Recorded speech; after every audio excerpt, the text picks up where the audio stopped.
Pakiusap, huwag po kayong makialam sa aming personal na usapin. Hindi komportable ang asawa ko kapag nandyan kayo. Iyon lang. Walang tihay, nanay. Walang init. Iyon lang ang pangungusap. Matigas, walang pakialam, sinasadya. Nasa gitna ako ng paglilipat ng 250 piso upang tulungan silang mabayaran ang bill ng kuryente. Ang aking hinlalaki ay nakapako sa ikumpirmahin, habang ang numero ay kumukurap pa rin sa akin nang dumating ang mensahe. Hindi ko pinindot ang key send. Hindi ako gumalaw. Sa isang sandali, naisip kong mali ang basa ko. Kinurap-kurap ko ang aking mata, nag-scroll pabalik, binasa itong muli at muli, bawat beses ay mas sumakit ng kaunti. Naghintay ako. Baka may sumunod na pangalawang mensahe, isang bagay na mas malambot. Isang bagay na nagsasabing hindi ito ang nakita. Ngunit wala, iyon lang ang linya. Inilagay ko ang nakatuping tuwalya sa braso ng upuan. Ang aking dibdib ay tila napakasikip para sa isang simpleng hapon. Sa labas, ang liwanag ay nagsisimula ng maging ginto, bumabalot sa kulay abo. Tahimik ang bahay tulad ng dati, ngunit ang katahimikan na iyon ay iba na ngayon. Hindi mapayapa kundi walang laman. Inilapag ko ang telepono, nakaharap ang screen sa mesa na parang pipigilan yon ang kirot, ngunit ang mga salita ay kumapit sa akin. Hindi comfortable. Sinubukan kong alalahanin ang isang sandali kung kailan ako gumawa ng isang bagay na maaaring baluktutin upang maging ganoon. Nag-alok ako na magbantay ng anak kapag pagod sila. Nagdala ako ng sabaw ng pareho silang may trangkaso. Nagpadala ako ng birthday cards na may napakaraming sticker. Nagsalita ba ako ng labis, na natili ng matagal, o ang pag-ibig ay hindi na lang komportable ngayon? Tumayo ako at naglakad patungo sa kusina, hindi sigurado kung ano ang ginagawa ko. Ang aking mga kamay ay kumikilos sa pamamagitan ng alaala, nagbanlaw ng baso, nagpupunas ng counter, ngunit ang aking mga iniisip ay nanatiling nakapako sa mensaheng iyon. Hindi ako sumagot. Hindi ako tumawag. Hindi ko tinapos ang paglilipat. Sa halip, umupo ako muli sa tabi ng bintana, pinapanood ang paglubog ng araw sa likod ng mga puno, at hinayaan kong manatili ang katahimikan. Hindi ko binuksan ang telebisyon ng gabing iyon. Hindi ako naghanap ng musika o ingay upang punuin ang silid. Umupo lang ako sa kusina na may ilaw sa kisam na malambot at dilaw, hinahayaan ang tunog ng refrigerator at ang pagtik ng orasan sa dingding na maging kasama ko. Hindi kakaiba ang katahimikan. Nakatira akong mag-isa sa loob ng 9 na taon. Alam ko kung paano humihinga ang bahay na ito, kung paano ko makalabog ang sahig kapag gumagalaw ako, kung paano bumuntong hininga ang mga tubo pagkatapos kumulo ang takure. Ngunit ngayong gabi, iba ang pagpindot ng katahimikan. Hindi ito nagbigay ginhawa. Pinapanood lang ito. Bumangon ako at nagsimulang magbalat ng patatas ng walang pag-iisip. Ang aking mga kamay ay gumalaw sa pamamagitan ng alaala. Isang patatas, kaunting mantikilya, kalahati ng tirang dibdib ng manok na iniihaw ko 2 gabi na ang nakalipas.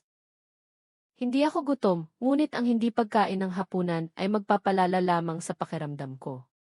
Nagluto ako hindi dahil gusto kong kumain, kundi dahil pinananatili ka ng routine kapag sinusubukan kang hilahin ng emosyon. Habang kumukulo ang kawali, ang aking isip ay naglalayag hindi sa kanyang pagkabata, tulad ng dati kapag nakakaramdam ako ng nostalgia, kundi sa huling 5 taon.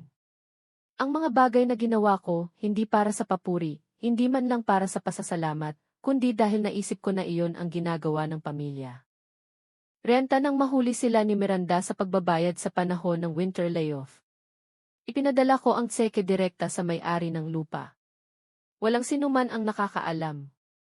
Mga grocery na inihatid isang Lunes ng gabi nang masira ang kanilang refrigerator. Naaalala kong nag-text si Miranda, hindi mo kailangan na mailoking emoji, ngunit kinain nila ang pagkain.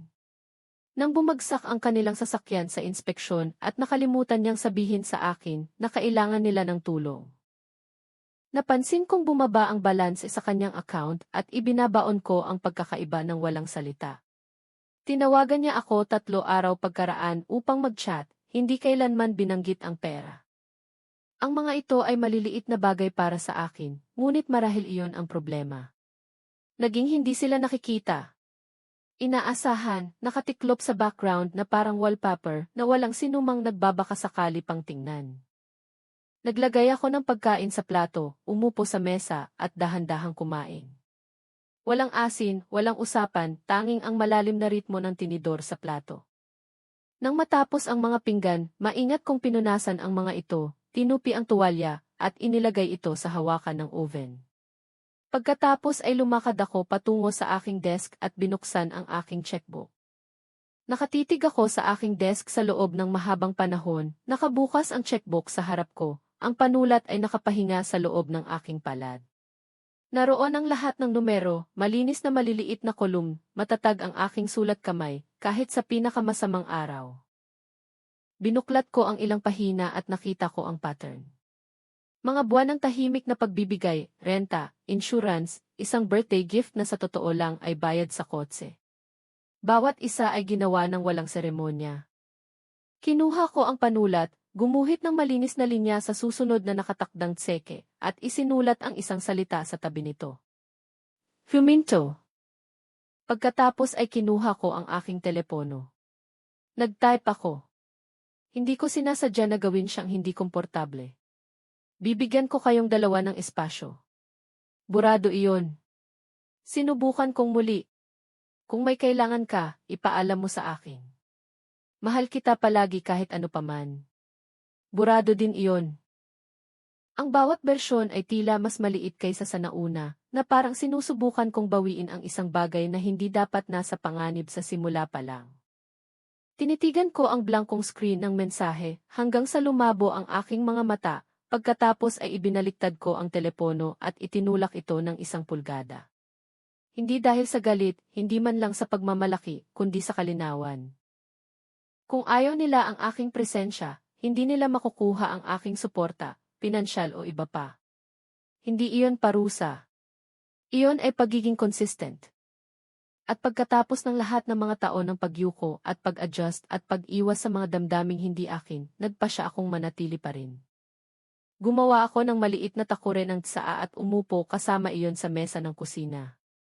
Hindi ako gaanong uminom. Gusto ko lang ang paraan ng pagkulot ng singaw sa katahimutan.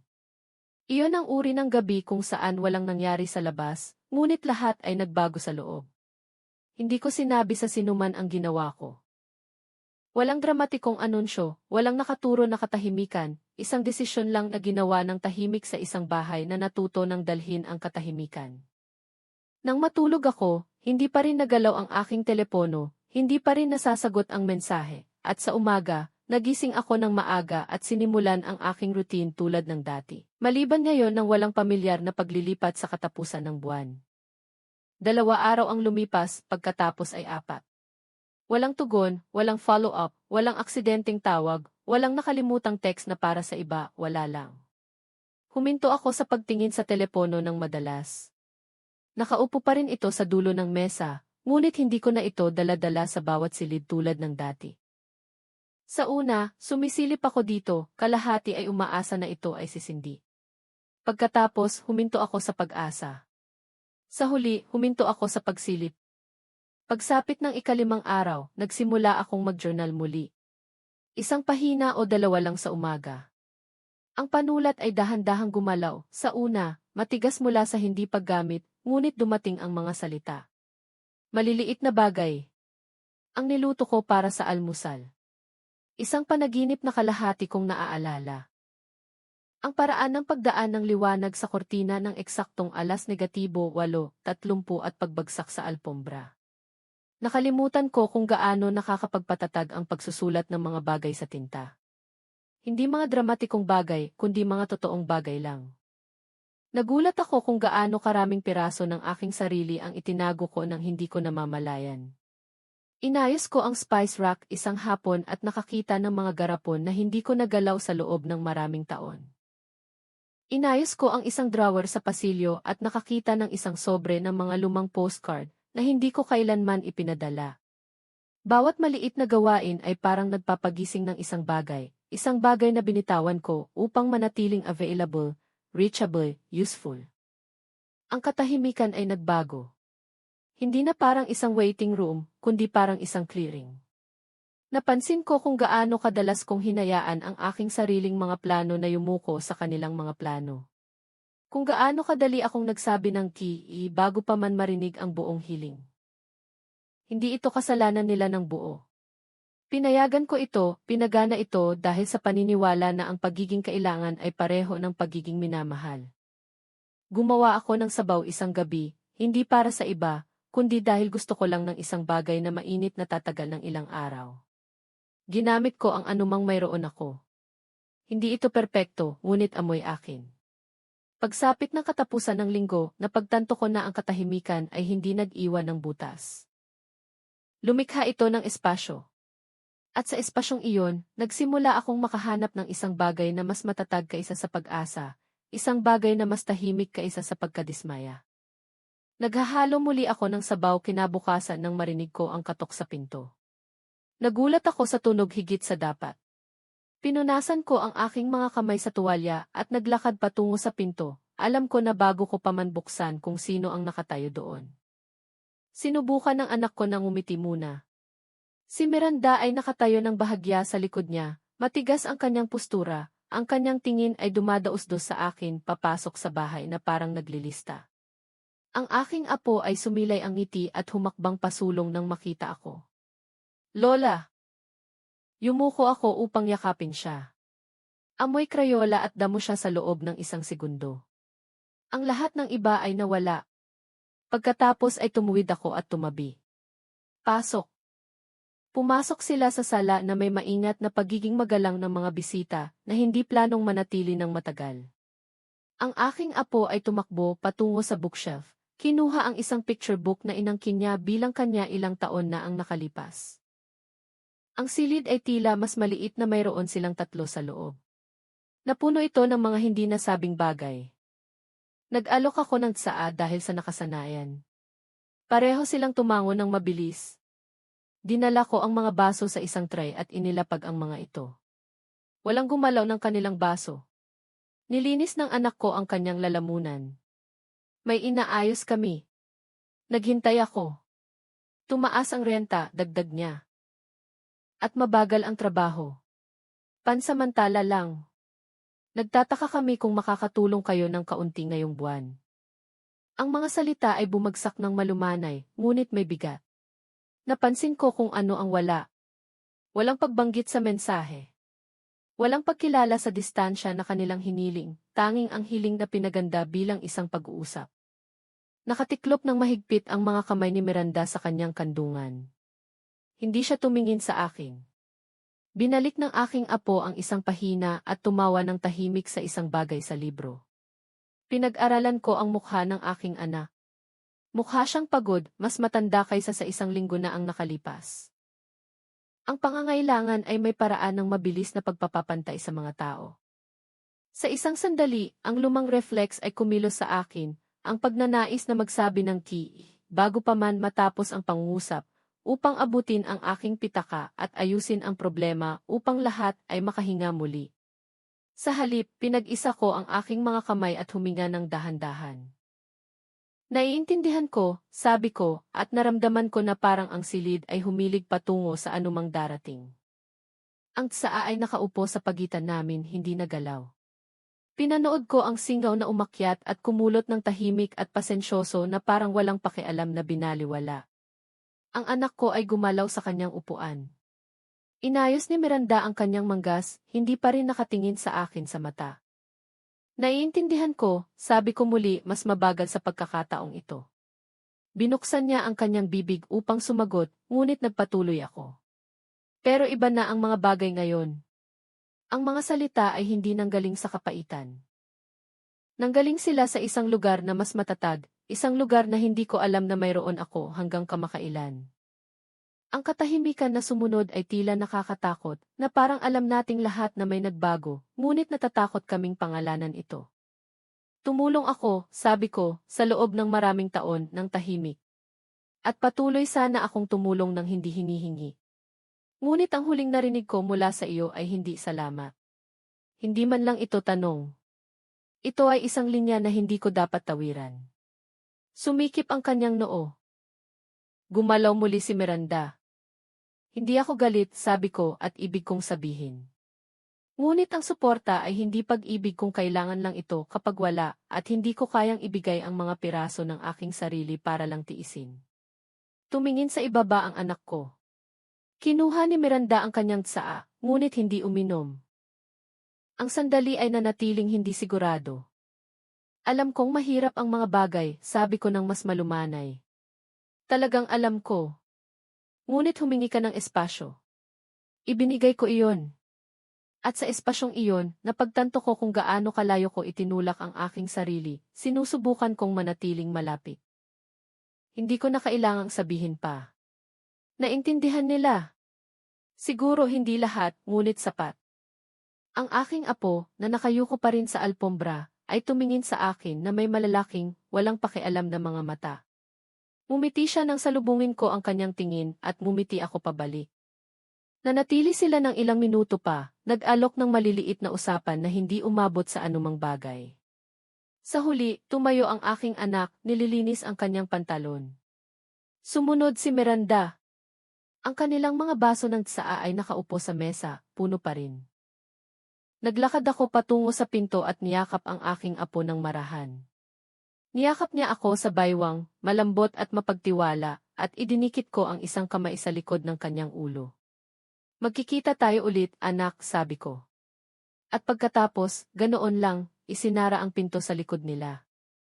Pagkatapos ng pag-click ng pinto, nanatili ako roon sandali, nakikinig sa pagbabalik ng katahimikan.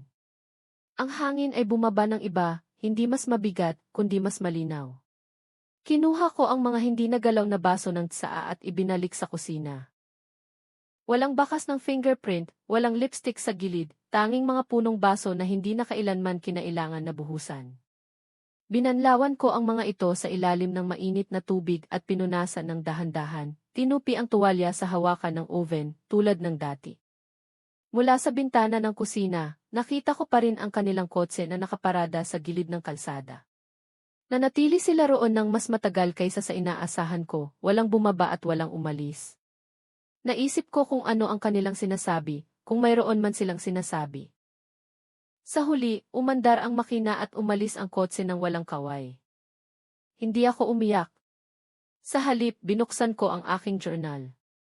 Ang mga pahina ay nagsimulang mapuno ng mas mabilis sa nakaraang ilang araw. Hindi sa galit, hindi man lang sa kalungkutan, kundi sa katotohanan na wala akong espasyo upang pakinggan noon. Mga bagay na itinulak ko sa isang tabi sa ngalan ng Harmony, Tradition, Family. Isinulat ko, dati ay naniniwala ako na ang pag-ibig ay nangangahulugang manatiling available, na ang pagbibigay ay nangangahulugang pinahahalagahan. Ngunit ngayon nakikita ko kung gaano kahina ang linyang iyon sa pagitan ng pag-ibig at obligasyon. Sa pagitan ng malayang pagbibigay at pagiging tahimik na pinatuyo. Binalik ko ang pahina kung saan ko kinopya ang text message. Nandoon pa rin ito, nakasalungguhit ng maayos. Binasa ko itong muli. Pakiusap, huwag po kayong makialam sa aming personal na usapin. Hindi komportable ang asawa ko kapag nandyan kayo. Masakit pa rin, ngunit hindi tulad ng dati. Ang sakit ay lumipat mula sa puso patungo sa isang mas malalim, mas matatag na lugar. Hindi na ito sumisigaw. Humuni lang ito ng tahimik at totoo. Nang gabing iyon, nagluto ako ng isang maliit na hapunan para sa aking sarili. Isang inihaw na kamote, ilang gulay, at isang piraso ng cornbread mula sa freezer. Kumain ako ng walang distraction. Hindi ako nagbukas ng TV o nag-scroll sa aking telepono. Hinayaan ko lang na manatili ang katahimikan sa akin, hindi bilang parusa, kundi bilang isang uri ng clearing. Nang matulog ako, inilagay ko ang journal sa aking nightstand at hinila ang kumot. Sa labas, nagsisimulang lumakas ang hangin, nagpapahid sa mga sanga malapit sa bintana. Kinabukasan ng umaga, hinigpitan ko ang maluwag na bisagra sa aparador sa pasilyo. Kumakalabog ito sa loob ng ilang buwan, ngunit lagi kong sinasabi na gagawin ko iyon mamaya.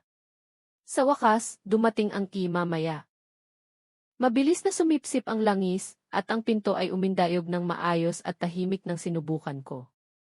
Ang isang gawain ay humantong sa isa pa.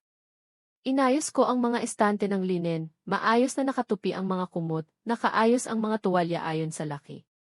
Nakakita ko ng isang tumpok ng mga punda ng unan na hindi ko nakita sa loob ng maraming taon, nakatago sa likod ng isang lumang heating pad. Lahat ay may amoy ng panahon. Hindi alikabok, kundi isang bagay na pinataglay ng mga taon ng pagiging binaliwala. Sa drawer ng kusina, natuklasan ko ang isang folder na mailabel na Receipts Kit. Ang sulat kamay ay akin, ngunit ang mga pahina ay dilaw. Sa loob ay may mga index card mula sa isa pang dekada. Cornmeal dumplings, pear crisp, isang nilaga na niluluto ko tuwing taglamig. Naglagay ako ng ilan sa counter at ngumiti. Nakalimutan ko kung ano ang pakiramdam ng magluto ng walang pagmamadali. Nang hapon na iyon, nagsuot ako ng sapatos panglakad at bumaba sa kalye para lang iunat ang aking mga binti. Sinabi ko sa aking sarili, ngunit nanatili ako sa labas ng mas matagal kaysa sa akala ko. Ang hangin ay tila mas madali sa aking baga. Ang mga puno ay nagsisimula ng mamulaklak. Nakasalubong ko ang dalawang kapitbahay na hindi ko nakausap sa loob ng ilang buwan. Nagpalitan kami ng ilang salita, walang malalim, ngunit sapat upang ipaalala sa akin na ang mundo ay hindi nagsisimula at nagtatapos sa loob ng bahay ng aking anak. Umuwi ako, nagtimpla ng tsaa at hindi man lang tiningnan ang aking telepono. Nanatili ito sa charger sa buong araw, hindi nagalaw. Hindi dahil sa pagsuway, kundi dahil sa kawalang saysay. Ang pangangailangan na maghintay ng isang bagay mula sa kanila ay naglaho. Ang kailangan ko ngayon ay wala sa isang text thread. Nasa mabagal na ritmo ng aking sariling buhay. Ang bahay na dating tahimik at masakit ay ngayon ay tila tinitirhan. Hindi abala, hindi puno, kundi akin. At napagtanto ko kung gaano katagal ko hinayaan ang aking sarili na lumiit upang magkasya sa mga gilid ng kanilang buhay. Laging available, laging maginhawa, ngunit bihirang tunay na nakikita. Nang gabing iyon, habang naghugas ako ng pinggan, nakita ko ang aking refleksyon sa bintana sa itaas ng lababo. Hindi ako mukhang malungkot. Mukha akong isang taong sa wakas ay umuwi. Naggupit ako ng hedge nang marinig ko ang mahinang tunog ng sneakers sa graba. Tumingin ako, umaasa na kapitbahay o kartero, ngunit naroon siya, maliit, mag-isa, may hawak na isang maliwanag na bagay sa kanyang mga kamay. "Hi, Lola!" Ang kanyang boses ay magaan, walang pakialam, isang boses na parang linggo. Pinunasan ko ang aking mga kamay sa aking pantalon at naglakad patungo sa gate. Itinaas niya ang isang Crayola na drawing, bahagyang nakatupi ang mga gilid mula sa kanyang hawak. "Ginawa ko ito sa school," sabi niya. "Ito ay isang bahay na may hardin. At iyan ka sa bintana." Tinuro niya ang isang figura na iginuhit sa kulay ube na nakatayo sa likod ng isang parisukat na mapusyaw na asul. Ang hardin ay may baluktot na mga tulip at isang puno na medyo nakasandal sa kanan. Ito ay magulo, malakas sa kulay, puno ng intensyon. Lumuhod ako sa tabi niya, kinuha ang drawing gamit ang dalawang kamay, at tiningnan itong mabuti. Hindi ito perpekto, ngunit tapat ito. "Ako iyan," tumango siya, mayabang. "Kung gayon, mahal ko iyan," sabi ko at ibig kong sabihin. "Salamat. Napakaganda." Lumapit siya at niyakap ako sa leg. Ang kanyang mga braso ay mainit at maluwag. Ang uri ng yakap na ibinibigay ng mga bata bago pa man sila turuan na magpigil. Hindi ko tinanong kung bakit siya nag-iisa. Hindi ko tinanong kung nasaan ang kanyang mga magulang o kung alam nila. Ayaw kong sirain ang sandali at punuin ito ng mga tanong. Umupo kami sa beranda ng ilang minuto. Inalok ko siya ng tubig. Ikinuwento niya sa akin ang tungkol sa alagang hayop sa klase at kung paano niya ayaw ng celery sa kanyang tanghalian. Inindayog niya ang kanyang mga binti habang nagkukwento, pinatutunog ang kanyang mga takong sa kahoy. Nang oras na para siya ay umalis, ibinigay niya sa akin muli ang drawing, na parang upang tiyakin na hindi ko ito makakalimutan. Nangako ako na hindi. Pinanood ko siyang naglakad pabalik sa daanan, ang kanyang maliit na backpack ay tumatalon sa bawat hakbang. Walang senyales ng sinumang naghihintay sa kanya, ngunit hindi siya tila natatakot. Isinara ko ang gate sa likod niya at dinala ang drawing sa loob, maingat na inilapag sa mesa. Nang gabing iyon, in-frame ko ito. Ang mga sumunod na buwan ay dumating ng tahimik ng walang babala. Wala nang mga katok, walang biglaang mensahe, walang mga emergency na nagkukunwari bilang pagiging mabait, tanging espasyo. Ang mga kahilingan ay huminto hindi nang may galit o huling salita, kundi sa isang mabagal, malambot na paglalaho, tulad ng singaw na dumadaos-dos sa salamin, naroon, pagkatapos ay wala. Hindi ko ito hinabol.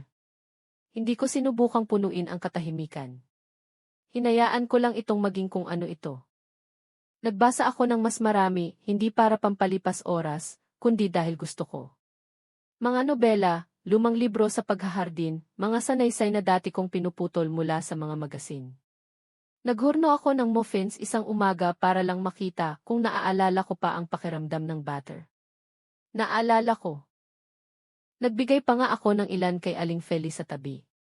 Ibinalik niya ang tray 2 araw pagkaraan na may nakasulat na tala sa nanginginig na sulat kamay. Mainit pa sa gitna. Salamat. Ang aking maliliit na potted plants sa likod ng pinto ay nagsimulang mamulaklak. Mas malusog ang mint ngayong taon. Ang rosemary, well, lagi ko itong nakita na masyadong matalas, kaya inalis ko iyon at nagtanim ng lemon thyme sa halip. Mas malambot, mas mapagpatawad. Minsan naisip ko sila, ang aking anak at si Miranda. Ngunit hindi madalas, hindi nang may sakit, kundi mga lumilipas na alaala na parang tinitingnan ang isang lumang larawan mula sa isang panahon na wala nang hinihingi sa iyo. Isinabit ko ang drawing ng aking apo sa bintana ng kusina. Medyo nakakulot ang tape sa mga sulok, ngunit nanatili ito. Ang baluktot na mga tulip ay nagpapangiti sa akin. Gayon din ang kulay ubing babae sa likod ng asul na parisukat. Ang bahay na ito, ang aking bahay, ay nagbago. Hindi sa mga dingding o kasangkapan kundi sa bigat. Hindi na nito taglay ang sakit ng paghihintay. Taglay lang nito ako. Hindi ako naging mas matigas.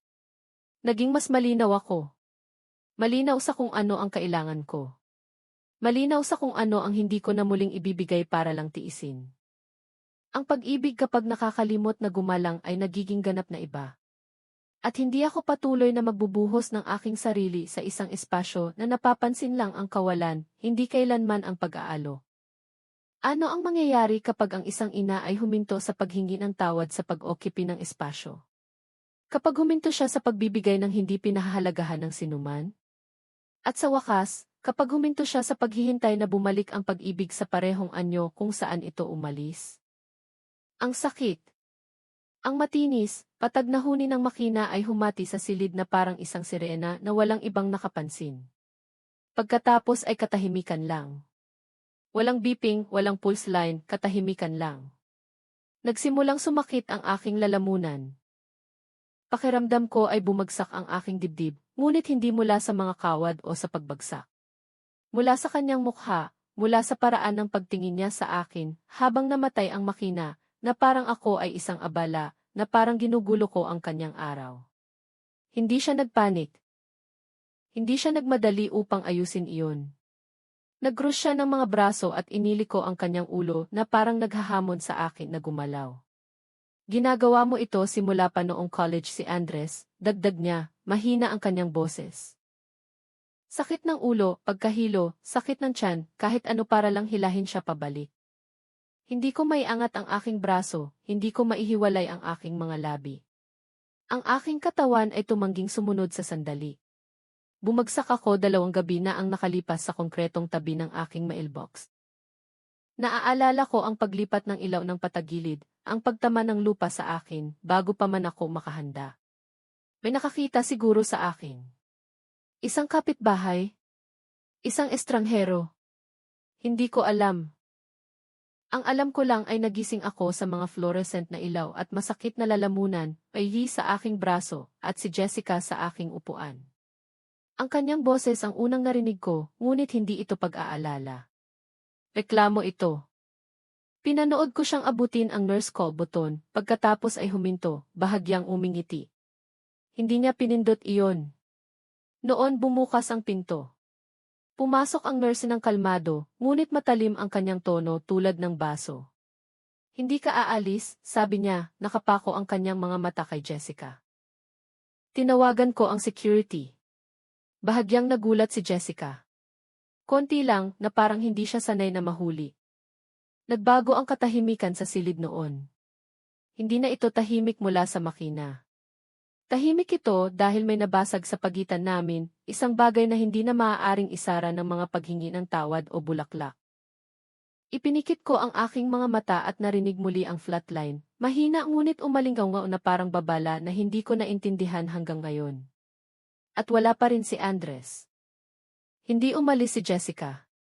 Kahit na nahati ang boses ng nurse sa hangin at nakatawag na ng security, nanatili siya na nakapako sa sahig na parang pag-aari pa rin niya ang espasyo. Hindi niya ako tiningnan, hindi talaga.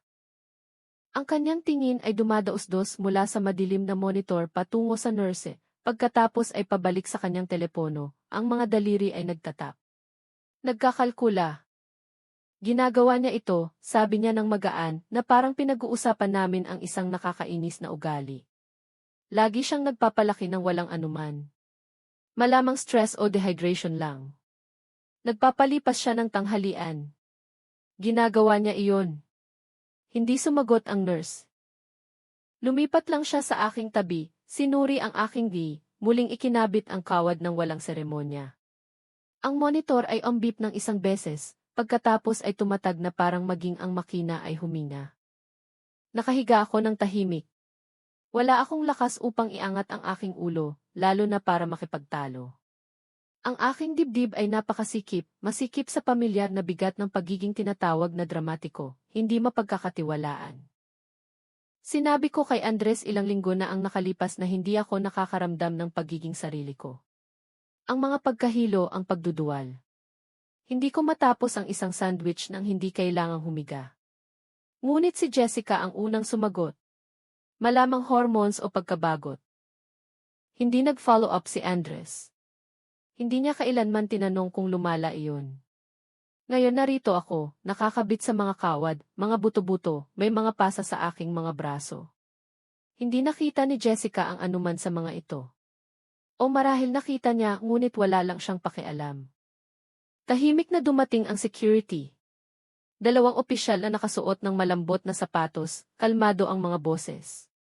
Itinuwid ni Jessica ang kanyang post.